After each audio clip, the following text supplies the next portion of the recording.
Hai, balik lagi di Cerita Dini. Apa kabar kalian semua? Semoga sehat selalu dan selalu bahagia. Kali ini aku akan membawakan cerita tentang seorang wanita yang ingin hidupnya berubah menjadi kaya raya, tetapi melalui hal-hal negatif. Sesuai judulnya, Harta Berdarah Desa Sunyi. Kisah tragis seseorang wanita yang bernama Rini. Gak usah lama-lama, mari kita mulai ceritanya.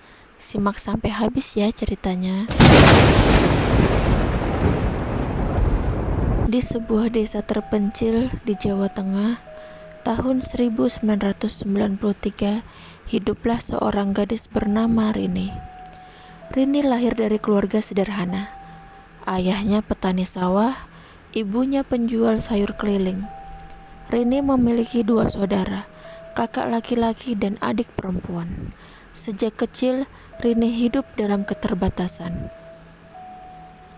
Mereka selalu kekurangan uang, bahkan untuk membeli kebutuhan sekolah atau pakaian layak.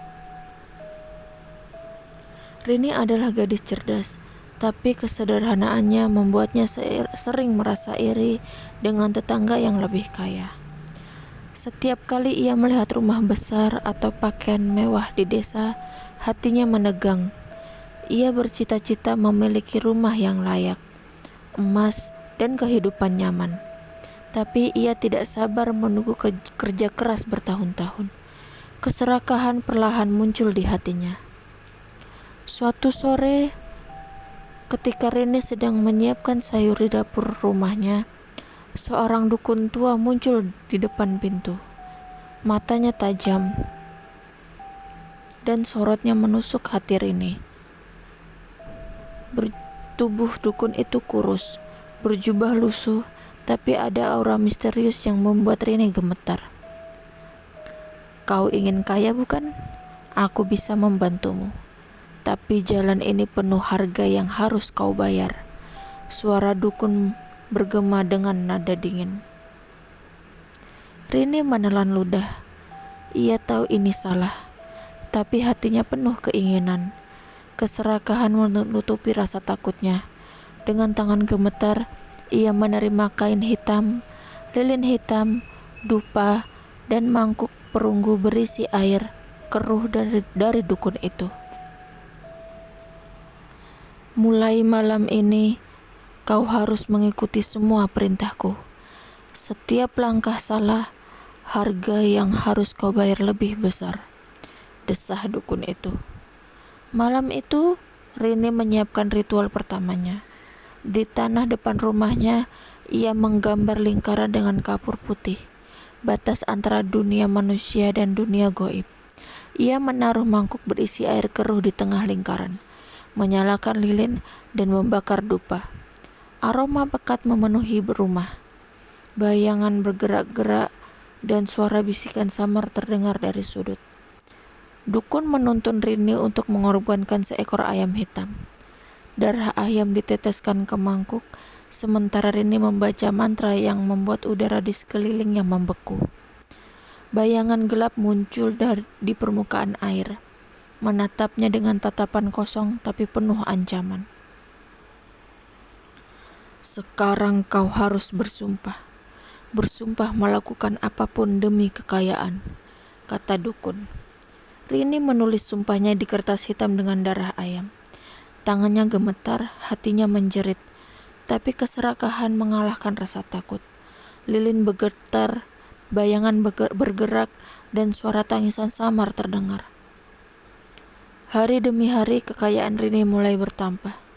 Proyek kecil dari desa menjadi proyek besar. Uang mengalir deras, rumahnya diperluas, dan ia mulai membeli emas serta pakaian mewah. Tapi dukun menuntut lebih. Rini harus menawarkan warga desa sebagai korban untuk menambah kekayaan. Rini merasa bersalah, tapi ia menepisnya. Malam demi malam, ia melakukan ritual. Yang ia lakukan kali ini ritual mengerikan. Setiap tetes darah korban, setiap mantra diucapkan, bayangan gelap selalu mengintai. Rumahnya menjadi tempat sunyi penuh aura menakutkan. Suara tangisan korban terdengar samar, menambah ketegangan di setiap malam. Seiring bertambahnya kekayaan, Rini semakin terperangkap.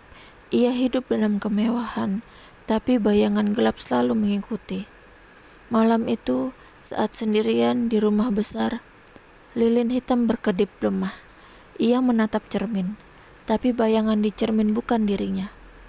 Mata merah, kulit pucat, senyum mengerikan. Suara dukun bergema, harga yang harus kau bayar akan datang. Bayangan korban yang pernah ia tumpahkan darahnya muncul. Tangisan merah memekakkan telinga. Rumah berubah menjadi labirin gelap. Pintu tertutup sendiri. Jendela menghilang.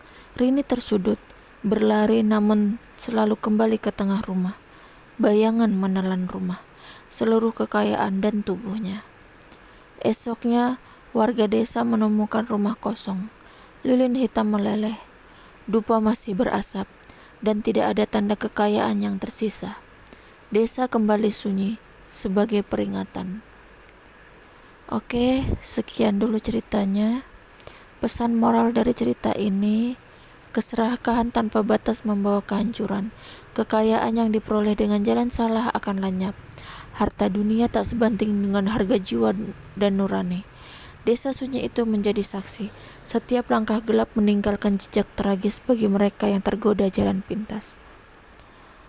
Oke, semoga kalian suka dengan ceritanya. Jangan lupa ya subscribe, like, dan komen. Share ke teman-teman kalian jika suka dengan cerita horor ini.